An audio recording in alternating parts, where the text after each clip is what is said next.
Tunisia has a new interim president. Parliamentary Speaker Fouad Mbaza is now in charge after weeks of unrest. Full presidential elections will take place within the next 60 days. Well, outside parliamentary buildings, police in the capital Tunis continue to try and restore calm after continued rioting overnight. Shops have been looted, the main train station has been set on fire, and there are fresh reports of rioting and mass breakouts at two of the country's prisons. Hello and welcome to this France 24 News Update. I'm Hannah Moffat. Tunisia has a new interim president. Parliamentary Speaker Fouad Mbaza is now at the helm, less than 24 hours after former President Ben Ali fled to Saudi Arabia following weeks of protests over the country's economic situation. The head of Tunisia's Constitutional Council says the departure of Ben Ali is permanent. His successor now has 60 days to organise a full set of presidential elections. A state of emergency was declared late on Friday, but in the last few hours, airspace over Tunisia has reopened, as have all the country's airports. Hundreds of troops, though, remain on patrol in the streets of the capital, Tunis, after rioting continued throughout the night, despite an overnight curfew. Shops have been looted and vandalised, and the main train station was set on fire. A number of arrests have also been made in recent hours. Earlier, I spoke to our correspondent Cyril Vanier, who is in Tunis and covering developments there for us. I asked him if the announcement of a new interim president will calm the tensions. Things are changing at warp political speed here. In fact, things are changing so fast that all Tunisians do not yet know that power has changed hands in Tunisia.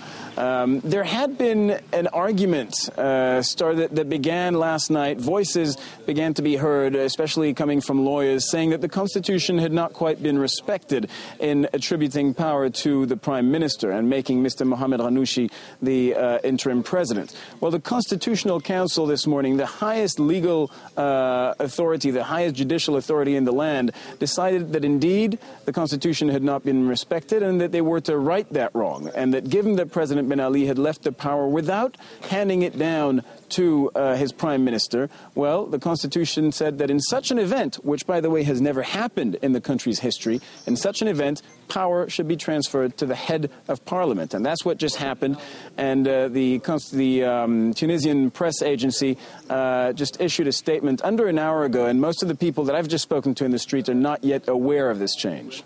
Now, we've been hearing that rioting has been continuing overnight, despite the fact there was a curfew in place. What's the scene like where you are this Saturday, Cyril? Well, it's a new dawn in every imaginable way here in Tunisia. And during the day, things are very calm in Tunis. The army has largely taken control of the city. You can see tanks in the middle of the city. You can see soldiers controlling some strategic locations. And people do not seem to be afraid of them. People really make a distinction between the army on the one hand and police and riot police on the other. They're afraid of police, which is perceived here as an element of the regime of Ben Ali. However, the army has never shot on protesters during the entire crisis, and the army, it seems, are seen more as saviors. Yesterday there were scenes of people actually going to kiss the soldiers, going to hug the soldiers, and today it was the same thing. I saw parents taking pictures of themselves with their 2-year-old children in front of huge battle tanks. Young ladies were taking pictures of themselves. So right now the situation is calm, and I have to say most people in the streets at any rate don't seem afraid. Having said that, there is a caveat to that. Most shops are closed, which is a sure sign that people don't yet know how this situation is going to pan out. Well, some 42 prisoners have now been killed in a fire at a jail in the Tunisian resort town of Monastir. A number of inmates have fled the scene. A witness reported that the whole prison was alight with furniture and mattresses on fire. It's not known what caused the fire or if it's related to the ongoing political unrest elsewhere in the country. Meanwhile, it's believed a number of inmates have been killed in a mass breakout from a prison in Madia, that's 140 kilometres south of Tunis. According to witnesses, all 1,200 prisoners escaped, or some were, of course, killed. Now, the Arab League has urged Tunisian leaders to remain united over the situation, but there has been very little reaction from the Arab world on the developments in Tunisia so far. Egypt says it's watching events in Tunisia closely. A little earlier, I spoke to Patrick Smith, editor-in-chief of the Africa Report, an English-language bi-monthly magazine that focuses on African politics. I asked him how significant developments in Tunisia could be for the rest of the African region. Well, hugely significant, because if Tunisia succeeds and the order is restored and a multi-party pluralistic system is established, then the people of Morocco, the people of Libya, Algeria and Egypt are going to say, well, it is not a zero-sum game between authoritarian dictatorship and Islamist rule. There is an alternative. There's a modernizing, open, open political pluralism, and we can in fact build our own model in North Africa of that. So I think it's putting up another option on the table, and if Tunisia works, I think it's tremendously exciting for the region. Well, France has also spoken out for the first time over the situation in its former colony. Authorities in Paris have called for free elections as soon as possible and have taken steps to block any suspicious transactions of Tunisian assets.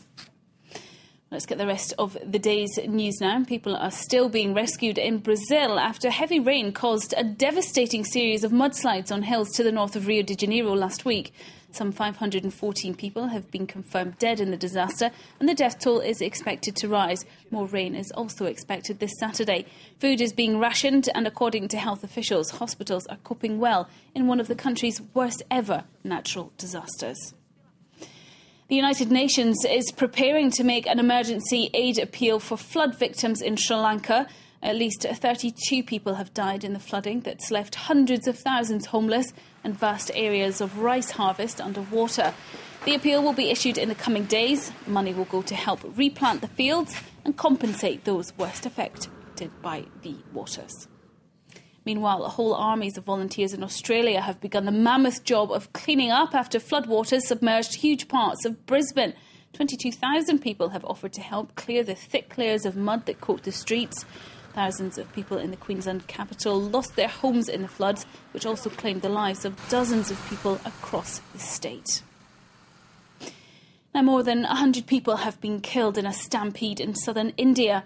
Pilgrims had been returning from one of India's most popular Hindu festivals in Kerala, when a vehicle drove into a group of people walking down a narrow path from a hilltop shrine. Millions of people take part in the annual event every year. Carnage in Kerala. More than 100 died after an overloaded jeep reportedly ploughed into crowds returning home from a Hindu festival. That is why the pilgrims are rushing this path. The stampede is one of the notable tragedy ever Kerala witnessed.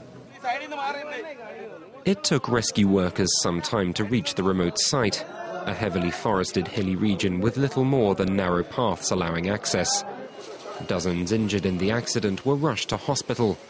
It's thought 150,000 people had taken the route to the remote Hindu temple on Friday alone for the 2-month-long event that pulls in anywhere between 3 and 4 million people each year.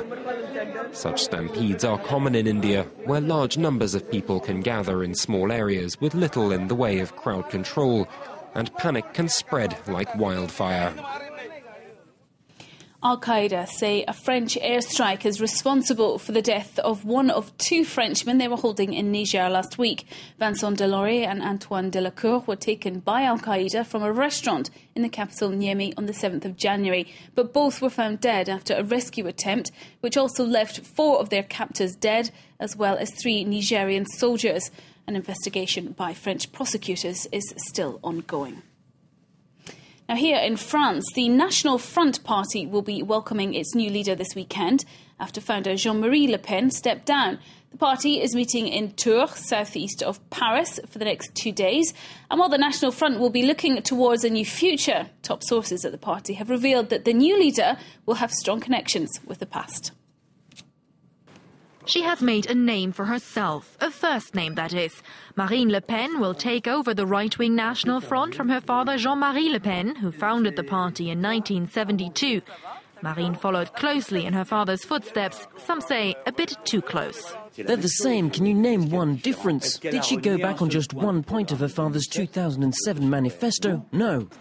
Marine Le Pen is hoping to attract a wider electorate, stepping away from the party's conservative stance on abortion and gay rights, but not its anti-immigration policy. Her leadership campaign has been marked by her comparison of Muslims praying in the streets to the Nazi occupation of France. Still, the French seem to approve. A recent poll showed that 17% of French would vote for her in the 2012 presidential election. She says she wants to change our image, but I don't see why. We're not monsters. It's the media who have portrayed us that way. Do I seem like a fascist to you? The far right has been gaining ground across Europe. In France, some even accused the current government of sympathizing with far-right policies when it voted to ban the full veil in public last October. There'll be more from the newsroom here at France 24 in 20 minutes. Bye-bye.